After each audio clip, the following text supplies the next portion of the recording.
Welcome back to Era 5 in the APUSH history curriculum. In today's video, we'll be looking at topic 5.4, the Compromise of 1850. In particular, looking at how sectionalism affected the development of policies to administer the lands acquired in the aftermath of the Mexican-American War, and how they attempted to balance the various regional interests. So let's get to it. After the Mexican-American War, the U.S. had acquired significant land, including Texas, New Mexico, California, Oregon, and Texas allowed slavery. During the war, several attempts had been made by abolitionists in Congress to outlaw slavery in any lands that might be acquired from Mexico, but those proposals had failed multiple times in the Senate. Part of the issue was that a significant amount of land acquired was below the 3630 line established by the Missouri Compromise, and slaveholders wanted at least that, if not more.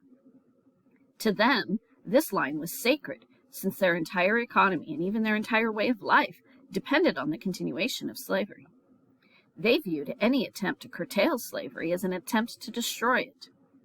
In the North, you also had the growing free soil movement. They wanted the new land to be available to free laborers, not enslaved ones. There were still divisions within the Northern Democrats and Whigs who made up this movement.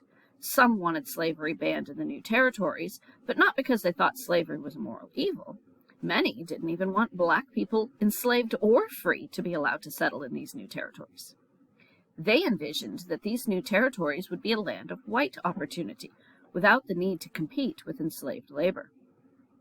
But there were also abolitionists within the movement who wanted to ban slavery everywhere, and they would be instrumental in founding a new political party, the Free Soil Party. Another view on the expansion of slavery, first widely supported by 1848 Democratic presidential candidate Lewis Case, who supported the idea of popular sovereignty, which would allow the people of a territory to decide for themselves whether or not slavery would be allowed within that territory. This viewpoint caused many Northern Democrats to split from the party and support the Free Soil Party, which in turn gave the Whig candidate Zachary Taylor the victory in that year's presidential election. Even though the Free Soilers didn't win the presidency, they did elect several members of Congress as well as state officials.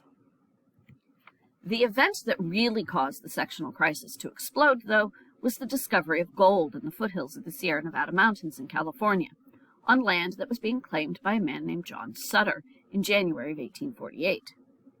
Though it wasn't until December of 1848 when President James Polk confirmed the discovery that the gold rush would truly begin. More than 100,000 49ers arrived in California over the next year or so. A few made a small fortune. Most did not. Many made a living instead, running stores, saloons, laundries, boarding houses, creating towns and cities that still exist in California. The population, though, grew so fast that the non-existent government, because remember, gold was discovered at a time when Mexico technically was still in control and you had to establish everything under U.S. law, that really the government, that again didn't really exist, couldn't keep up. So California became a very lawless place, filled with violence. Men died by the thousands in brawls and mining disputes, bandit raids, riots, and even lynchings. Slave owners weren't particularly willing to risk losing their property in such environment, therefore few came to California or brought slaves with them when they did.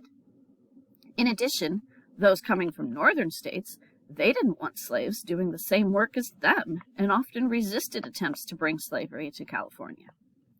The rapid settlement of California, though, would inevitably result in its imminent admission as the 31st state, which would surely mean that California would be the 16th free state, giving non-slaveholding states an edge in the U.S. Senate. And remember, they already controlled the House. President Zachary Taylor encouraged California to seek immediate admission, bypassing a formalized territory stage of population expansion, because they already met the numbers that they needed for statehood. But that angered many Democrats, especially in the South, who wanted to have at least a chance at settlement there. Now, Taylor may have been a slave owner himself, but he didn't necessarily want to see slavery expand any further than where it already was. Some of his political opponents, though, claimed that this was a way to get the Wilmot Proviso into law without actually getting it to pass through Congress. Some of the fire eaters in the southern states were even suggesting secession, if necessary, over this issue of California.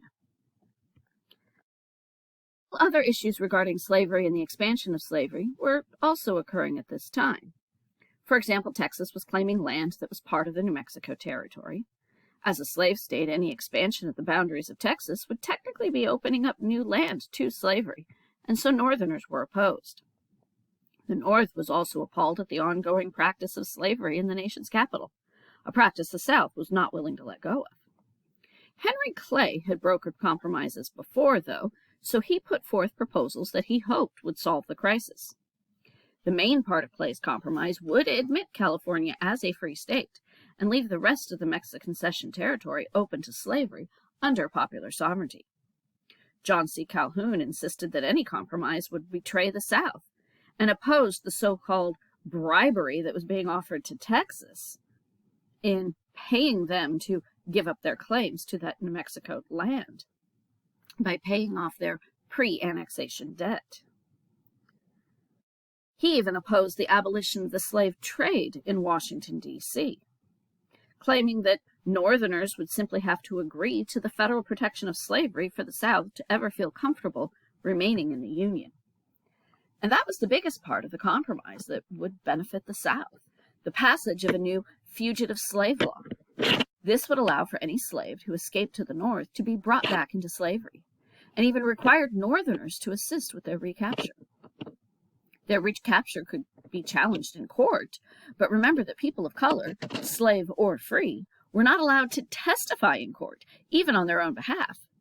And judges would receive a much higher fee, $10, if they ruled someone was a slave, than if they ruled a person to be free, where they'd only get $5, which angered a lot of Northerners who saw this as another example of Southern bribery. Daniel Webster, a longtime senator and effectively the representative of the Northern states, pleaded with Northerners to accept these Southern demands for the sake of the Union, even as opposition to the law was growing. Congress debated the contentious issues well into the summer, and each time it came up for a vote, it didn't get a majority. Henry Clay himself actually had to leave in sickness before the dispute could be resolved, and Senator Stephen Douglas from Illinois took his place in supporting the compromise. But the real challenge was actually getting the president to sign it because, well, President Zachary Taylor was opposed. But on July 9, 1850, President Taylor died after suffering for several days with an intestinal illness, and his successor, Millard Fillmore, was much more interested in compromise, and so by September of 1850, Clay's compromise became law. In the aftermath of the compromise, you see an expansion of efforts by those acting as conductors on the Underground Railroad to help slaves escape. But now that safety wasn't in the northern states, it was to help them escape all the way to Canada, where U.S. law did not apply. It was this fugitive slave law that would be the big divider of the country.